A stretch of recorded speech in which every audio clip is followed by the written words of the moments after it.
RJD സ്ഥാനാർത്ഥിയെ നിർത്തി എന്നുള്ളതാണ് ഈ കോൺഗ്രസ് നേതാക്കന്മാരെ കൂടുതലായിട്ട് ചൊടിപ്പിക്കാൻ കാരണം. അഖിലേഷ് യാദവിന്റെ ഒരു നോമിനിയാണ് ആര്? ഈ പറയുന്ന രാജേഷ് റാം എന്ന് പറയുന്നത്. ഇദ്ദേഹത്തിന് ഇപ്പോൾ നമുക്ക് ബീഹാറിൽ നിന്ന് അറിയാൻ സാധിക്കുന്നത് ഇദ്ദേഹത്തിന് ചില RSS ബന്ധങ്ങളെ കുറിച്ചാണ്. RJD വളരെ ശക്തമായി മതേതരത്വത്തിന് വേണ്ടി, സെക്യുലറിസത്തിന് വേണ്ടിയിട്ട് അവിടെ വാദിക്കുമ്പോൾ അതിനെയെല്ലാം പ്രഭമാക്കി കളയുകയാണ് അവിടുത്തെ ചില കോൺഗ്രസ് നേതാക്കന്മാർ. NDAക്ക് അകത്ത് ഇപ്പോഴും മുഖ്യമന്ത്രി സ്ഥാനത്തിന് വേണ്ടിയിട്ടുള്ള തർക്കങ്ങൾ നടന്നുകൊണ്ടിരിക്കുകയാണ്. നിതീഷ് കുമാറിനെ വേണമെങ്കിൽ മുഖ്യമന്ത്രിയായിട്ട് അംഗീകരിക്കാമെന്ന് പറയുന്നു. ചിരാഗ് പാസ്വാന്റെ ഒക്കെ ഈ ഒരു കമ്മിറ്റ്മെന്റ് ഏത് സമയത്തും മാറാം. അപ്പൊ സീമ സിംഗിന് LJPയിലുള്ള സ്വാധീനം എന്താണ്? ചോദ്യങ്ങൾ ചോദിക്കേണ്ട സമയത്ത് കോൺഗ്രസ് എവിടെ പോയി വിളിക്കുന്നു? ബീഹാറിലെ കോൺഗ്രസിനെ RSS ഹൈജാക്ക് ചെയ്തിരിക്കുന്നു. ഇതാണ് സത്യം. നമസ്കാരം. ബീഹാറിലെ നിയമസഭാ തെരഞ്ഞെടുപ്പ് പടിവാതിലേക്ക് നിൽക്കെ NDAയുടെ സീറ്റ് ധാരണ എല്ലാം ഏറെക്കുറെ ധാരണ കംപ്ലീറ്റ് ആയി. പക്ഷെ ആ സമയത്ത് ഇപ്പോഴും കല്ലുകടിയായി നിൽക്കുന്നത് ഇന്ത്യ സഖ്യത്തിന്റെ ഒരു ഇതാണ്, പ്രത്യേകിച്ച് RJD അതുപോലെ തന്നെ കോൺഗ്രസിന്റെ ഒക്കെ. ഇനി എന്താണ് നടക്കുന്നത്? ബീഹാറിൽ കോൺഗ്രസ് ജയിക്കും അതോ ഇന്ത്യ മുന്നണി തോൽവി രുചിക്കേണ്ടി വരും? അതായത് ഇരു മുന്നണികളിലും സത്യത്തിൽ ബീഹാറിൽ പ്രശ്നങ്ങളുണ്ടായിരുന്നു. ഒരു മുന്നണിയിൽ മാത്രമല്ല, ഇന്ത്യ സഖ്യത്തിലും പ്രശ്നങ്ങളുണ്ടായിരുന്നു, അതോടൊപ്പം തന്നെ NDA സഖ്യത്തിലും പ്രശ്നങ്ങളുണ്ടായിരുന്നു. പക്ഷേ ഈ രണ്ട് മുന്നണിയിലെയും പ്രശ്നങ്ങൾക്ക് ഏകദേശം പരിഹാരം ആയി എന്ന് വേണം നമ്മൾ കരുതാനായിട്ട്. ഈ മണിക്കൂറുകളിലെ ഏറ്റവും സുപ്രധാനപ്പെട്ട ഒരു വാർത്ത എന്ത് എന്ന് ചോദിച്ചു കഴിഞ്ഞാൽ, ബീഹാറിൽ RJD 143 നിയമസഭാ മണ്ഡലങ്ങളിലേക്കും അവരുടെ സ്ഥാനാർത്ഥികളെ ഔദ്യോഗികമായിട്ട് പ്രഖ്യാപിച്ചിട്ടുണ്ട്. അതിനകത്ത് ഏക ഒരു ആശ്വാസം ഉള്ളത് എന്ത് എന്ന് ചോദിച്ചു കഴിഞ്ഞാൽ, അതിനകത്ത് ഏറ്റവും ഒരു ആശ്വാസകരമായ ഒരു വാർത്ത എന്ത് എന്ന് ചോദിച്ചു കഴിഞ്ഞാൽ, PCC അധ്യക്ഷനായിട്ടുള്ള രാജേഷ് റാമിനെതിരെ സന്തോഷ് പാസ്വാൻ എന്ന് പറയുന്ന ഒരു ആളെ സ്ഥാനാർത്ഥിയാക്കി നിർത്തിയിരുന്നു RJD. അദ്ദേഹത്തിന്റെ സ്ഥാനാർത്ഥിത്വം പ്രഖ്യാപിച്ചിട്ടില്ല. അതായത് രാജേഷ് റാമിനെതിരെ കുടുംബ മണ്ഡലത്തിൽ RJDയുടെ ഒരു സ്ഥാനാർത്ഥി ഇല്ല എന്ന് വേണം നമ്മൾ മനസ്സിലാക്കാനായിട്ട്.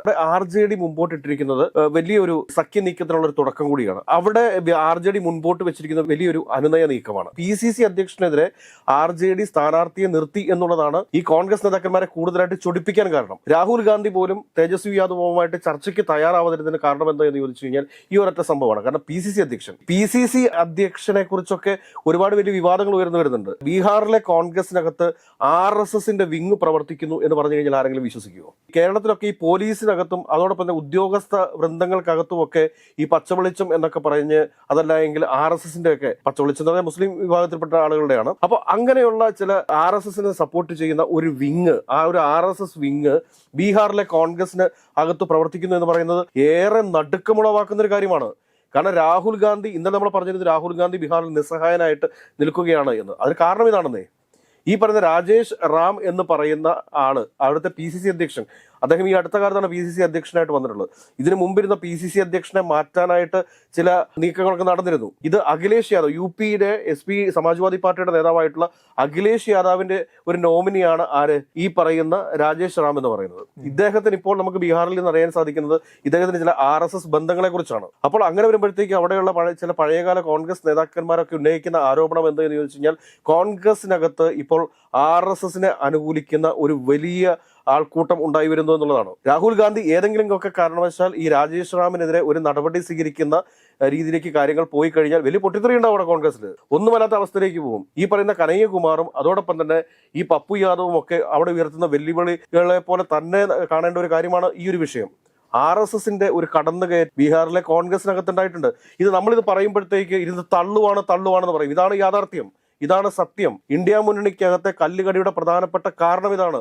RJD വളരെ ശക്തമായി മതേതരത്വത്തിന് വേണ്ടി, സെക്യുലറിസത്തിന് വേണ്ടിയിട്ട് അവിടെ വാദിക്കുമ്പോൾ അതിനെയെല്ലാം പ്രഭമാക്കി കളയുകയാണ് അവിടുത്തെ ചില കോൺഗ്രസ് നേതാക്കന്മാർ. രാഹുൽ ഗാന്ധി വോട്ടധികാര യാത്ര നടത്തി ബീഹാറിൽ. അതൊക്കെ ഇനിയിപ്പോ എന്താകുമെന്ന് ആർക്കറിയാം. ഇപ്പൊ 143 നിയോജക മണ്ഡലങ്ങളിലേക്ക് RJD തങ്ങളുടെ സ്ഥാനാർത്ഥികളെ പ്രഖ്യാപിക്കുന്നു. നേരത്തെ ഒരു സമവായ ചർച്ചയിലൊക്കെ നമ്മൾ പുറത്തേക്ക് വന്നിരുന്ന വാർത്ത എന്താണ്?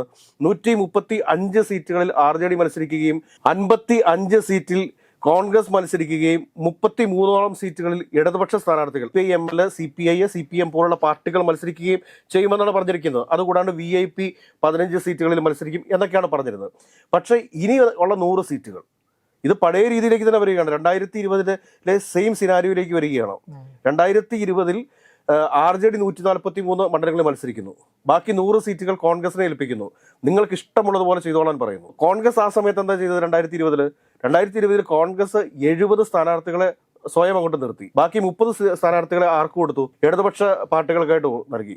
അതല്ല എങ്കിൽ കഴിഞ്ഞ പ്രാവശ്യം തന്നെ VIP പാർട്ടിക്ക് കുറച്ച് സീറ്റ് നൽകിയിരുന്നെങ്കിൽ 10-15 സീറ്റ് നൽകിയിരുന്നതിൽ കഴിഞ്ഞ 2020 തന്നെ RJDക്ക് കൃത്യമായ ഒരു ഭൂരിപക്ഷം ഉണ്ടാകുമായിരുന്നു, ഭരിക്കാൻ സാധിക്കുമായിരുന്നു. പക്ഷെ അതിനൊക്കെ കളഞ്ഞു കുളിച്ചത് കോൺഗ്രസ് ആണെന്ന് ഇപ്പോഴും എനിക്ക് തോന്നുന്നു. ഇനി വാർത്തകൾ വരാനിരിക്കുന്നതേ ഉള്ളൂ.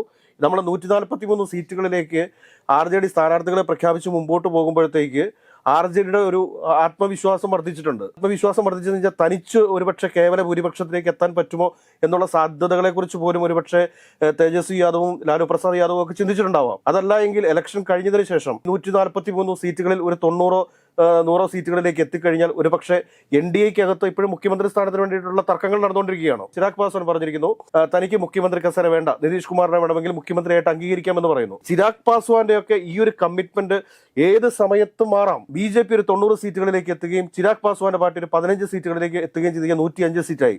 പിന്നെ കേവല ഭൂരിപക്ഷത്തിന് വേണ്ടി വരുന്നത് വെറും 17 സീറ്റുകളാണ്. ഈ 17 സീറ്റുകളിലൊക്കെ എന്ത് തന്ത്രമന്ത്രങ്ങൾ ചെയ്താണെങ്കിലും ആ 17 സീറ്റ് തികയ്ക്കാനുള്ള ഒരു ആർജവും ഒക്കെ BJPക്ക് ഉണ്ട്. അപ്പൊ അങ്ങനെയൊക്കെ നിൽക്കുന്ന ഒരു രാഷ്ട്രീയ സാഹചര്യത്തിൽ കോൺഗ്രസ് കുറച്ചുകൂടിയൊക്കെ പക്വമായിട്ട് ചിന്തിച്ചിരുന്നുവെങ്കിൽ ഇതുപോലെയുള്ള പ്രശ്നങ്ങൾ ഒഴിവാക്കാമായിരുന്നു. ലാലു പ്രസാദ് യാദവിന്റെ RJD ഇന്ത്യ സഖ്യം വിടുന്ന ഒരു തീരുമാനം എടുത്തു കഴിഞ്ഞാൽ മൊത്തത്തിൽ ഇന്ത്യ അലയൻസെ തകർന്നു വീഴത്തില്ലേ? അഖിലേഷ് യാദവ് പിന്നെ ഇവരുടെ കൂടെ നിൽക്കുമോ? തേജസ്വി യാദവും അഖിലേഷ് യാദവും ബന്ധുക്കളല്ലേ? അപ്പൊ ഇങ്ങനെ ഒരുപാട് പ്രശ്നങ്ങളുണ്ട്. ഇപ്പൊ നമ്മുടെ ചിരാഗ് പാസ്വാന്റെ പാർട്ടിയിൽപ്പെട്ടിട്ടുള്ള സീമ സിംഗിന്റെ പത്രിക തള്ളിയിട്ടുണ്ട്. ഒരു മണ്ഡലത്തിന്റെ പത്രിക തള്ളിയിട്ടുണ്ട്. ഇനി അവർക്ക് രണ്ടാം ഘട്ടത്തിൽ വീണ്ടും പത്രിക നൽകാൻ വേണ്ടിയിട്ട് ചിരാഗ് പാസ്വാൻ പോവുകയാണെന്നാണ് പറയുന്നത്. അപ്പൊ സീമ സിംഗിന് LJPയിലുള്ള സ്വാധീനം എന്താണ്? ചോദ്യങ്ങൾ ചോദിക്കേണ്ട സമയത്ത് കോൺഗ്രസ് എവിടെ പോയി വിളിക്കുന്നു? 25 സീറ്റാണ് ചിരാഗ് പാസ്വാന് NDA സഖ്യം അനുവദിച്ചിട്ടുള്ളത്. അതിൽ ഒരു സീറ്റിൽ സ്ഥാനാർത്ഥിയെ പ്രഖ്യാപിക്കുകയും ആ സ്ഥാനാർത്ഥിയുടെ പട്ടിക നിരുത്തരവാദപരമായ പത്രികാ സമർപ്പണത്തിലൂടെ തള്ളുകയും ചെയ്തിട്ട് അവർക്ക് വീണ്ടും LJP സ്ഥാനാർത്ഥിത്വം നൽകുന്നു എന്ന് പറയുമ്പോഴത്തേക്ക് എന്താണ് കഥ? അവരൊരു ഭോജ്പുരി നർത്തകിയാണ്. അപ്പൊ ഇങ്ങനെയൊക്കെയുള്ള ഒരുപാട് ഘടകങ്ങളും കാര്യങ്ങളും അവിടെ കിടക്കുന്ന സമയത്ത് എന്തുകൊണ്ട് കോൺഗ്രസ് ചോദ്യങ്ങൾ ചോദിക്കുന്നില്ല എന്നുള്ളതാണ് അവിടുത്തെ ഈ രാജ്യത്തെ മുഴുവൻ കോൺഗ്രസ് പ്രവർത്തകരും ചോദിക്കുന്നത്. ഇനിയിപ്പോൾ ഒരുപക്ഷെ ഈ മഹാഗഠബന്ധനിൽ 143 സീറ്റുകളിലേക്ക് RJD സ്ഥാനാർത്ഥികളെ പ്രഖ്യാപിച്ചു കഴിഞ്ഞു, ഔദ്യോഗികമായിട്ട് പ്രഖ്യാപിച്ചു കഴിഞ്ഞു. ഇനി ബാക്കിയുള്ളത് 100 സീറ്റാണ്.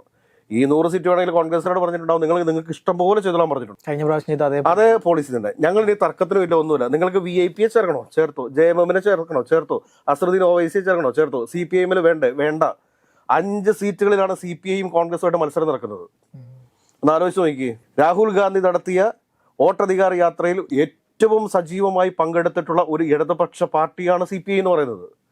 പ്രിയങ്ക ഗാന്ധിക്കെതിരെ വയനാട്ടിൽ മത്സരിച്ചു എന്നൊക്കെ പറഞ്ഞുകൊണ്ട് ഈ CPI ഒന്നും മാറ്റി നിർത്തേണ്ട എന്ത് കാര്യമാണെന്നേ ഉള്ളത്. മതേതരത്വ സ്വഭാവമുള്ള ഇടതുപക്ഷ പാർട്ടിയായിട്ടുള്ള CPIക്കെതിരെ 5 സ്ഥാനാർത്ഥികളെയാണ് കോൺഗ്രസ് നിർത്തിയിരിക്കുന്നത്. ഇപ്പോൾ ഇതൊക്കെയാണോ ഇന്ത്യ സഖ്യം എന്ന് പറയുന്നത്? ഇന്ത്യ സഖ്യത്തിന് എപ്പോഴും സപ്പോർട്ട് നൽകി മുൻപന്തിയിൽ നിന്നിട്ടുള്ള നേതാവല്ലേ D രാജ എന്ന് പറയുന്നത്. അപ്പൊ ആ CPIക്കൊക്കെ കുറച്ചൊക്കെ വിട്ടുവീഴ്ചകൾക്ക് കോൺഗ്രസ് പ്രസ്ഥാനം തയ്യാറാവേണ്ടേ? BJPയുടെ ഒരു പക്ഷത്ത് കൃത്യമായ അച്ചടക്കത്തോടുകൂടി ചിട്ടയായ പ്രവർത്തനമാണ് BJPക്കകത്ത് ഇപ്പോൾ നടന്നു വന്നുകൊണ്ടിരിക്കുന്നത്. വളരെ സൈലന്റ് ആയിട്ടുള്ള വലിയ മുന്നേറ്റമാണ് BJP നടത്തിക്കൊണ്ടിരിക്കുന്നത്. RJDയെ സംബന്ധിച്ച് RJD ഇന്നിപ്പോൾ പത്രിക സമർപ്പിക്കേണ്ട അവസാന മണിക്കൂറുകളാണ്. ഇന്ന് 3 മണിയോടുകൂടി പത്രിക പിൻവലിക്കാനുള്ള അവസാന ദിവസമാണ്. ഈ സമയത്തും കോൺഗ്രസിനകത്ത് കാര്യങ്ങൾ ക്രമപ്പെട്ടിട്ടില്ല എന്ന് പറയുമ്പോൾ അവിടുത്തെ ആ ഒരു നേതൃത്വത്തിന്റെ ഉള്ള ഒരു ശൂന്യത, ആ നേതൃത്വത്തിന്റെ കഴിവുകേട് അത് മനസ്സിലാക്കണ്ടേ? രാഹുൽ ഗാന്ധി നിശബ്ദനാണല്ലോ. തേജസ്വി യാദവുമായിട്ട് ചർച്ചയ്ക്ക് പോലും തയ്യാറാവുന്നില്ല. അത് കാരണം എന്താണ്? രാഹുൽ ഗാന്ധി പറഞ്ഞാൽ അനുസരിക്കുന്ന ഒരു നേതൃത്വമല്ല ബീഹാറിലുള്ളത്. ബീഹാറിലെ കോൺഗ്രസിനെ RSS ഹൈജാക്ക് ചെയ്തിരിക്കുന്നു. ഇതാണ് സത്യം. അതുകൊണ്ടാണ് തീരുമാനങ്ങൾ എടുക്കാനായിട്ട് കോൺഗ്രസ് നേതൃത്വത്തിന് സാധിക്കാത്തത്. കോൺഗ്രസ് വികാരമുള്ള ആളുകൾ അതുകൊണ്ടാണ് അവിടുത്തെ PCC അധ്യക്ഷനായിട്ടുള്ള രാജേഷ് റാമിനെ പാറ്റ്ന എയർപോർട്ടിലിട്ട് തല്ലിച്ചതയ്ക്കാൻ കാരണം. അപ്പോൾ ഇതൊക്കെ ഒരു രാഷ്ട്രീയ യാഥാർത്ഥ്യമായിട്ട് ഇവിടെ അവശേഷിക്കുകയാണ്. അതുകൊണ്ട് നമ്മൾക്ക് ഈ പറയാൻ സാധിക്കുക എന്താണ്? വരും ദിവസങ്ങളിലെങ്കിലും അല്ലെങ്കിൽ വരും മണിക്കൂറുകളിലെങ്കിലും കോൺഗ്രസ് ദേശീയ തലത്തിൽ കോൺഗ്രസിന് നിർവഹിക്കാനുള്ള രാഷ്ട്രീയ ഉത്തരവാദിത്വം ഏറ്റെടുക്കാൻ വേണ്ടി തയ്യാറാവണം. വിട്ടുവീഴ്ചകൾക്ക് തയ്യാറാവണം. VIP പാർട്ടികൾക്ക് ആവശ്യമായ സീറ്റുകൾ നൽകണം. ഇടതുപക്ഷ പാർട്ടികൾക്ക് ആവശ്യമായ സീറ്റുകൾ നൽകണം. ഈ പറയുന്ന JMMന് എന്തെങ്കിലുമൊക്കെ സാധ്യതകൾ അവിടെ ഉണ്ടെങ്കിൽ അവരെ കൂടെ തിരിച്ചു കൊണ്ടുവരണം. ജാർഖണ്ഡിൽ കോൺഗ്രസിന്റെ സഖ്യകക്ഷിയാണ് JMM എന്ന് പറയുന്നത്. എന്തിനാണെന്ന് ഈ ഒരു പാഷ്വാലിറ്റി? എന്തിനാണെന്ന് അവരുടെ ഒരു വെറുപ്പിന്റെ കടയിൽ സ്നേഹത്തിന്റെ കട തുറന്നയാളല്ലേ രാഹുൽ ഗാന്ധി? എന്തിനാണ് അവരോടൊക്കെ വെറുപ്പ് വെച്ച് പുലർത്തുന്നത്? 1-2 സീറ്റ് അവർക്ക് നൽകി കഴിഞ്ഞാൽ കോൺഗ്രസിന് ലഭിക്കുന്നത് വലിയ സൗഭാഗ്യങ്ങളല്ലേ, വലിയ കാര്യങ്ങളല്ലേ? ദേശീയ തലത്തിൽ തന്നെ കോൺഗ്രസിനും ഇന്ത്യ സഖ്യത്തിനും ഒരു വലിയ തിരിച്ചുവരവല്ലേ സംഭവിക്കാൻ വേണ്ടി പോവുക. ഇതൊന്നും മനസ്സിലാക്കാതെ അപക്വമായ രാഷ്ട്രീയ നിലപാടുകളുമായിട്ടാണ് കോൺഗ്രസ് നേതൃത്വം ബീഹാറിൽ മുമ്പോട്ട് പോയിക്കൊണ്ടിരിക്കുന്നത്.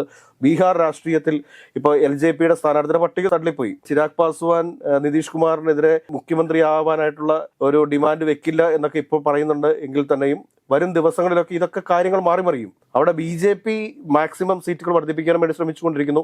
RJD മാക്സിമം സീറ്റുകൾ വർദ്ധിപ്പിക്കാൻ വേണ്ടി ശ്രമിച്ചുകൊണ്ടിരിക്കുന്നു. ഒരു കാര്യം നമുക്ക് ഉറപ്പിച്ചു പറയാൻ വേണ്ടി പറ്റും, BJPയും RJDയും തമ്മിലാണ് ബീഹാറിലെ പ്രധാനപ്പെട്ട മത്സരം നടക്കുന്നത്. അവിടെ നിതീഷ് കുമാറും അതോടൊപ്പം തന്നെ കോൺഗ്രസും ഒക്കെ B ഗ്രേഡിലേക്ക് മാറി എന്ന് വേണം നമ്മൾ കരുതാനായിട്ട്.